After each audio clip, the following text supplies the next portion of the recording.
You know, the truth is a great thing. Did you know that when you look at this country, but you look around the world, do you know what really is power? People. But people always say money is power. Having money gives the semblance of power because you can buy people. If people stop allowing you to buy them, the people have the power. People always have the power. And because people always have the power, those in charge cause a great deal of division. Because people that are divided are not powerful. And that's what our country needs to come back to recognize. Far left and far right, we have no common ground now, and that's nonsense. And I want to talk about something that I think all of us should be concerned about regardless. But we want to argue about small, unimportant things. That's why the news puts something out there that's so inflammatory. Look at the idea of a transvestite, or a man that wants to be a woman, or a woman that wants to be a man, and we're going to give them rights. That's so small in the world of things, but we are all upset by it. We're inflamed by it. It's on purpose because it causes division. Those who care about people and those who care about people but say that's a sickness and we shouldn't be talking about it, and then we fight about it. So it's important that we recognize division is real. And unfortunately, a whole lot of people in the government, they just love that. They're causing the division. Why is that? Because we're bickering and arguing about things that are so incredibly unimportant while big things go on. And what's the big things? The theft of the nation. And that's what I want to talk about. $9 trillion was added to the national debt under the Obama administration. Now, whether you believe in that president or not, it doesn't matter. It really doesn't. I didn't vote for him. But once he won, I said, well, maybe there's some great things he'll do that I'll believe in. But regardless of what you believe in the president at the time, think about that $9 trillion. I think I did the math. It's about $80 billion a month, which is about $2.5 billion a day that was just thrown in a garbage can or given to somebody. And now we all are settled with this $9 trillion debt and nobody's talking about it like it didn't happen. Yet people in government are walking away millionaires and writing book deals and getting rich and living in mansions. There's a problem with that, and we should all be concerned, far left to far right. We should all find common ground with that. And why don't we? Is because we're allowing ourselves to be split by nonsense. That's why it's important to find common ground and say, this fight, we will fight together. And that's a big deal. How did it happen, the $9 trillion debt to the government?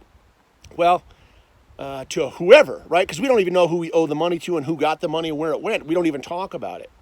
But I want you to think of this. My heart is always going to be with the blue-collar people. So let's say you're somebody that makes about $40,000 a year. You're young, you're in your 20s, you make about $40,000 a year, you have a wife and 2 children, they live in a place you don't like, in a little apartment in a nasty side of town. And as a provider, because you're a decent human being that works hard, you would love great things for your family. As you walk out of the bank one day, a banker says, hey, excuse me, you, where do you live? Oh, I live in the junkiest part of town in an apartment, I have a wife and 2 kids. What's your rent? Oh, I don't know, we pay about $700 a month. Do you know I can put you in a house for that? What? Now you as a blue-collar person looks at the banker who's got a lot of power because they've got money and they're telling you that you could make your life better. You're not going to pay attention to that? Of course you are. So then you sit down and they say, yeah, we can get you into a house, nothing down, you can do this, there's going to be a variable loan, but by then things are going to be so great you'll be able to refinance. And they know that you're never going to be able to keep that house in a few years. But you don't know that because you trust a banker, just like you trust a doctor or you trust a policeman. And there's a lot of trustworthy people in that profession. But you know what's interesting about the bank is you go, bank's not going to lend me money and I'm going to lose because how are they going to benefit? Well, let me tell you how the banks benefit. First of all, they do bundled mortgage sales. What is that? They take your mortgage along with 1,000 others, and all the bank that buys that knows is that you're going to get a certain amount of interest on your money, and we're going to sell these to you at a fraction. So the bank that you go to, they immediately make money and they're out of the deal. They know that you're not going to be able to pay your mortgage. They don't care about you. Now, how did that happen? Well, you see, in the old days, if you wanted to buy a horse and say a horse was worth $10, you had to have $4 to put down. And why was that? Because if it came to a time when you lost your job, you just ride back to the bank and say, I'm sorry, I can't afford the horse. They'd say, hey, I'm so sorry, we'll try and find you a job, but we got to take the horse. And you'd say, okay, great. They'd take the horse, they'd sell it, maybe even make a little bit of profit, and you owed nothing. That made sense. But then as the government wanted more money, the banks wanted more money, they said, hey, we want to be able to sell things to people with no money down, because then we can make a lot more sales, and then we'll sell that note to somebody else, and we'll be out of it when we know they aren't going to be able to afford it. Do you know now, if you take a car back and you're upside down on it, that they sell the car, even when you're honest and say, hey, I lost my job, they sell the car and they hold you responsible for the note, and they can place a judgment on you. Now, depending on the state you live in, that judgment can last from 6 to 10 years, but do you know they can redo that judgment? Yeah, so that means for the rest of your life, they can hold you with a judgment that can ruin your life financially until you finally pay. Now, you want to hear the really sad thing about that? If you perform a sexual assault, you become a monster predator and you injure somebody, violently rape another human being, there's a statute of limitations. Which that means is after that certain amount of time, depending on the different states, it can be 6, 8, 10 years. You can walk up to the victim the day after that statute of limitations and say hi, and you can't ever be arrested or convicted for that crime. Now, how is that? Why is that? Why is so much power given to the banks? Well, banks have all the money and they love to contribute to campaigns. So the government supports the banks. So when that guy came in and trusted the banker, and the banker knew he was going to lose, they didn't lose. But then you say, well, the big banks lost. Well, a couple did.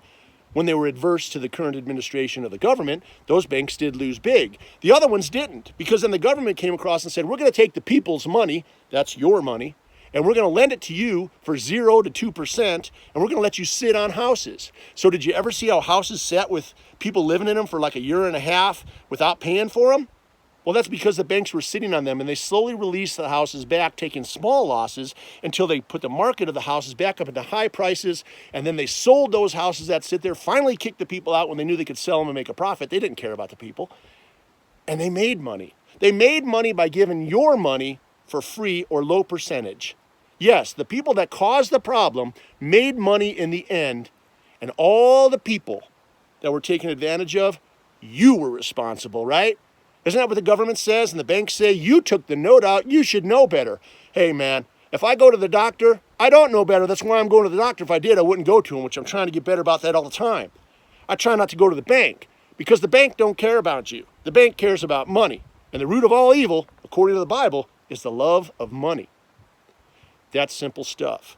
But we have to recognize that we're being divided on everything. Why are things crazy in the news every day? You wake up, there's something else you're mad about because you're not paying attention to the $9 trillion in debt because you're too angry about the color of somebody's shoes or somebody else's beliefs. We need to stop that. We're Americans.